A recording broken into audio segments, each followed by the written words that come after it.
எப்போ வேணாலும் வாங்கிக்கலாம், எப்போ வேணாலும் நீங்கள் விற்கணுன்னாலும் விற்றுக்கலாம். ஸோ இதெல்லாம் வந்து ஒரு easy entry and easy exit அப்படின்னு சொல்லலாம். இப்போ இன்றைக்கி விற்கிறோன்னா நாளைக்கு காலையில் உங்கள் அக்கௌண்ட்டில் இந்த பணம் வந்து சேரும். முதலீட்டாளர்களுடைய பணம் வந்து திரும்பி வருமா வராதா என்பது அவருக்குள்ளே தான் தெரியுமே தவிர வேற யாருக்கும் தெரியாது. இந்த வருடமே 50% மேலே ரிட்டர்னை கொடுத்துள்ளது. காரணத்தை பார்க்கும் பொழுது ட்ரேட் வார் மற்றும் ஒரு ஜியோ பொலிட்டிக்கல் டென்ஷன் இவை இரண்டும் சேர்ந்து நிறைய முதலீட்டாளர்கள் கிட்டத்தட்ட போன வருடத்திற்கும் இந்த வருடம் பார்த்தீங்கன்னாக்க 46% அதிகமாக தங்கத்திலே முதலீடு செய்துள்ளார்கள். தங்கம் வந்து ஒரு அன்ரெகுலேட்டடா இந்த டிஜிட்டல் கோல்டு, இ கோல்டு அப்படின்னு சொல்றாங்க. இந்த ப்ராடக்ட்ஸ் பார்த்தீங்கன்னாக்க நீங்க வாங்கும் பொழுது அதுல வந்து என்ன பண்றாங்கன்னாக்க அந்த பணம் திரும்பி வரவில்லை என்றால் உங்களால் எந்த விதமான நடவடிக்கைகளும் எடுக்க முடியாது. ஸோ அதனால தான் வந்து என்ன சொல்லியிருக்காங்கனாக்க ரெகுலேட்டட் பாடி மூலியமாக தங்கம் வாங்குவதும் தங்கம் விற்பதும் நல்லது என்று கூறியிருக்கிறார்கள்.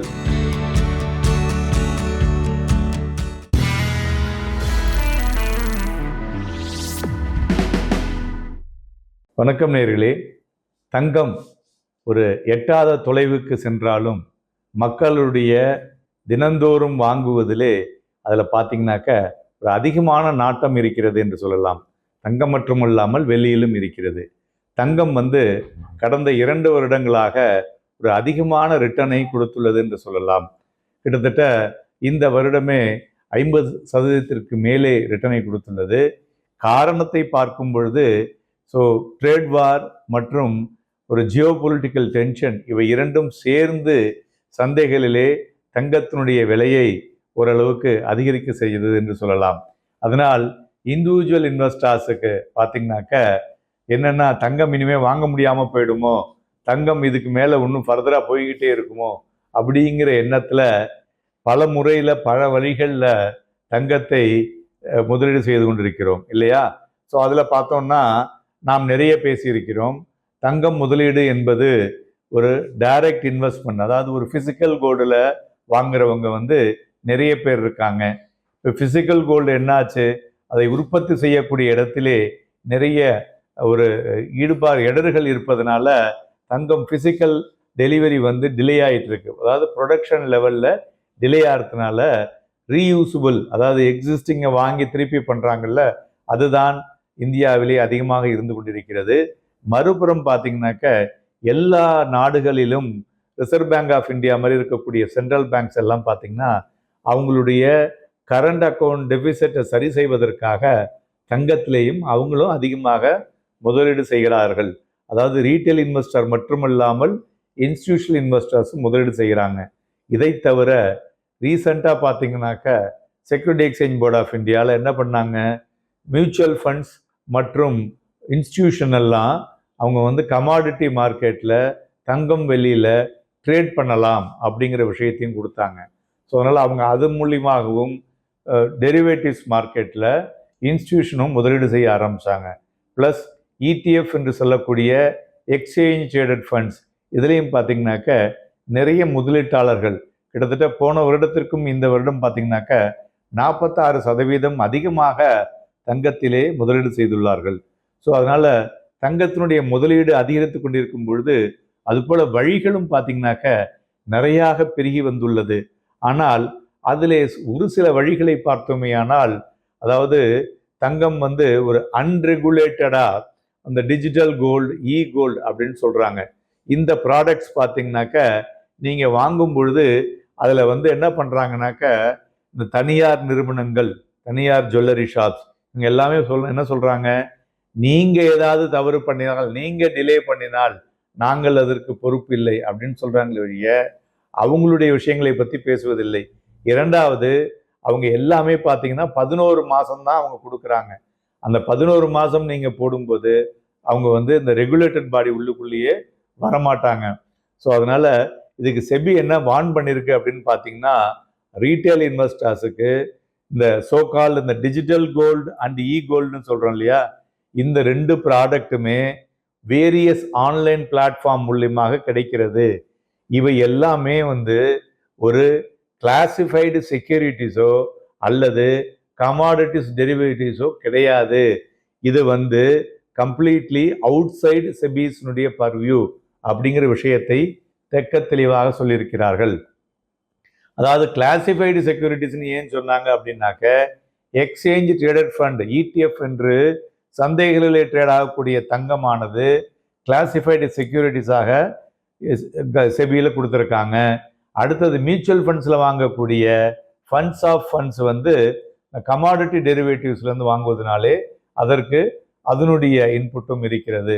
ஸோ இதனால் செபியினுடைய பர்வியூ இல்லாத, அதாவது அன்ரெகுலேட்டட் மார்க்கெட்டில் வாங்கும் பொழுது முதலீட்டாளர்களுடைய பணம் திரும்பி வருமா வராதா என்பது அவர்களுக்கு தான் தெரியுமே தவிர வேற யாருக்கும் தெரியாது. அதேமாரி பண்ணும் பொழுது அந்த பணம் திரும்பி வரவில்லை என்றால் உங்களால் எந்த விதமான நடவடிக்கைகளும் எடுக்க முடியாது. ஸோ அதனால தான் என்ன சொல்லியிருக்காங்கனாக்க, ரெகுலேட்டட் பாடி மூலியமாக தங்கம் வாங்குவதும் தங்கம் விற்பதும் நல்லது என்று கூறியிருக்கிறார்கள்.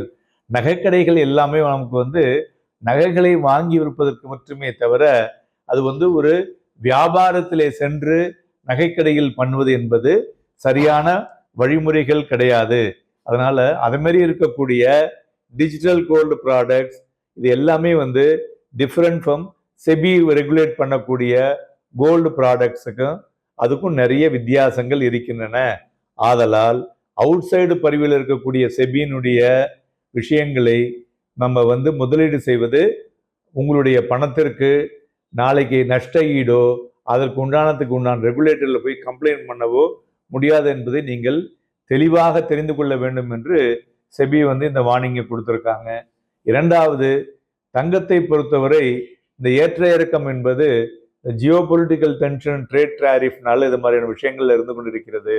ஒரு நீண்ட கால அடிப்படைக்கு வாங்குபவர்கள் எப்பொழுதெல்லாம் தங்கம் வீழ்ச்சி அடைகிறதோ அப்பொழுதெல்லாம் வாங்குவதற்கு நன்றாக இருக்கும். தங்கத்தை பொறுத்தவரை முதலீட்டாளர்களுக்கு இருக்கக்கூடிய கேள்வி என்னன்னா, இதுமாரி இந்த சீட்டு, இந்த டிஜிட்டல் கோல்டு, அதுக்கப்புறம் கோல்டு இது எல்லாமே பார்த்தீங்கன்னாக்க கிட்டத்தட்ட ஒரு சற்றேறக்குறைய 10 வருடமாக இருந்து கொண்டிருக்கிறது. ஏன் செபி இப்போ இந்த மாதிரியான ஒரு விஷயத்தை எடுத்துள்ளார்கள் என்ற கேள்வி வருகிறது இல்லையா? காரணம் என்னன்னு பார்த்தீங்கன்னாக்க, எப்பொழுதுமே ஒரு ஏற்றம் ரொம்ப அதிகமாக அந்த விஷயத்துல வரும்பொழுது தான் இந்த விஷயங்கள் எல்லாம் சேரும். அதுபோல இப்பொழுது பார்த்தீங்கன்னா தங்கம் ஒரு கிராமே 10,000 ரூபாய்க்கு மேலே ஏறுறது இல்லையா? அந்த ஏற்றத்தினால் இருக்கக்கூடிய இந்த விஷயங்களை, இதனால் முதலீட்டாளர்கள் அவருடைய பணத்தை நஷ்டப்படக்கூடாது என்பதற்காக தான் இந்த விஷயங்களை கொண்டு வந்திருக்காங்க. ஏன் அவங்களெல்லாம் இந்த இதுக்குள்ள செபியினுடைய பர்வியூக்குள்ள வர முடியாது, ரெகுலேட்டருக்குள்ள வர முடியாது அப்படின்னு கேட்டிங்கன்னா, இது எல்லாத்துக்குமே தனியாக லைசன்ஸ் இருக்கு. ஸோ அந்த லைசன்ஸை வாங்கிட்டு தான் அவங்க பண்ணணும். இப்போ நகைக்கடை வச்சிருக்கிறவங்க இந்த லைசன்ஸை தனியாக வாங்கணும்னா இதுக்காக தனியாக ஒரு என்டைட்டி பண்ணி அதன் மூலியமாக அந்த ரெகுலேட்டரில் தான் பண்ணணும். ஆனால் அவங்க இதை பண்ண மாட்டாங்க. ஏன்னா சில சமயம் அவங்க கேஷாக வாங்குவாங்க, சில சமயம் பார்த்தீங்கன்னா கேஒய்சி இல்லாமல் இருக்கும். பட் ரெகுலேட்டருக்குள்ளே வரும்பொழுது கேஒய்சி இருக்கணும், கேஷாக வாங்க முடியாது. எந்த அக்கௌண்ட் அவங்க ரெஜிஸ்டர் பண்ணியிருக்காங்களோ அந்த அக்கௌண்ட்லேருந்து தான் பணம் வரணும், ஈவன் 500 ரூபாயாக இருந்தாலும். இதேமாரி சில சட்ட விதிமுறைகள் பார்க்கும் பொழுது ரெகுலேட்டரில் ஒரு கெடுபிடியான வழிமுறைகளாக இருக்கும் பொழுது இதை ஒரு சாதாரணமான ஒரு நகைக்கடைகள் இதை உபயோகப்படுத்துவது வழிமுறைகளை நடத்தி செல்வதில்லை. அதனால தான் மக்களுக்கு என்ன ஆகுது, ஒரு கன்வீனியன்ட் வேல நமக்கு என்ன கிடைக்குதோ அதை பண்ணுறாங்க. கன்வீனியன்ட் வேல ஈஸியாக கிடைப்பது திரும்ப பெறும் பொழுது அதில் வரக்கூடிய சிக்கல்களை அவர்கள் எதிர்பார்க்கும் பொழுது தான் அதை சமாளிக்க முடியாமல் அந்த சமயத்தில் பணத்தை இழந்து விட்டோம் என்று கூறுவார்கள். சரி, இப்போ ரெகுலேட்டட் பாடியில் என்னெல்லாம் ப்ராடக்ட் இருக்கு அப்படின்னு நீங்கள் நம்ம பார்க்கும் பொழுது எக்ஸ்சேஞ்ச் ட்ரேடட் ஃபண்ட்ஸ் என்று சொல்லக்கூடிய கோல்டு ETF இது போத் NSE அண்ட் BSEல வாங்கலாம். அடுத்தது பார்த்தீங்கன்னாக்க மியூச்சுவல் ஃபண்ட்ஸில் பார்த்தீங்கன்னாக்க கோல்டை ஃபண்ட்ஸ் ஆஃப் ஃபண்ட் FOF அதன் மூலியமாக முதலீடு செய்யலாம்.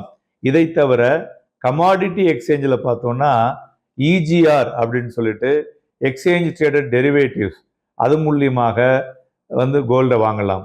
இதை தவிர எம்எல்டி, அதாவது அதை டிபென்ச்சரில் சொல்லுவோம், அது மினிமம் லெண்டிங் டிபென்ச்சர்ஸ் அப்படின்னு சொல்லிட்டு, இதில் பார்த்தீங்கன்னாக்க இதில் உங்களுக்கு ரேட்ஸ் பார்த்தீங்கன்னாக்க ஒரு ரேட்டை மார்க் பண்ணி அந்த ரேட்லேருந்து குறைந்தது ஒரு 3 வருட காலம் வைத்து கொண்டிருந்தால் அதில் மினிமம் 6% வட்டியும், அது என்ன ஏறுதோ அந்த அமௌண்ட்டும் உங்களுக்கு கிடைக்கிற மாதிரி. அதாவது இப்போ 3 லட்சம் ரூபா முதலீடு செய்கிறாங்கன்னா அந்த 3 லட்சம் ரூபா அந்த பேஸ் அமௌண்ட்டுக்கு அந்த அந்த கம்பெனிகள் கேரண்டி கொடுக்குது. அது எப்படின்னாக்க ஏஎம்சிஸ் அதை ஒரு ஸ்ட்ராட்டஜி யூஸ் பண்ணி அதுக்குண்டான தங்கத்தாங்க அதை வச்சுக்கிட்டு பண்ணுறாங்க.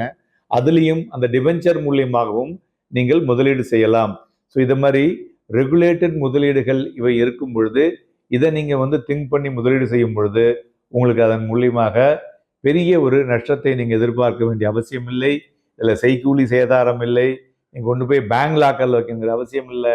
எப்போ வேணாலும் வாங்கிக்கலாம், எப்போ வேணாலும் நீங்கள் விற்கணுன்னாலும் விற்றுக்கலாம். ஸோ இதெல்லாம் ஒரு easy entry and easy exit அப்படின்னு சொல்லலாம். இன்னைக்கு விற்கிறோன்னா நாளைக்கு காலையில் உங்கள் அக்கௌண்ட்டில் இந்த பணம் சேரும். ஈவன் நீங்கள் இது எல்லாமே 24 கேரட் என்பதனால நீங்கள் வாங்கக்கூடிய 22 கேரட் விட பணமும் உங்களுக்கு கையில் கூட கிடைக்கும். ஸோ அதனால் இந்த வழியில் நீங்கள் பண்ணும் பொழுது ஒரு சேஃப் அண்டு ரெகுலேட்டட் ஆப்ஷன்ஸ் இதுதான் இந்தியாவிலே நடைமுறையில் இருக்கிறது. நன்றி, வணக்கம்.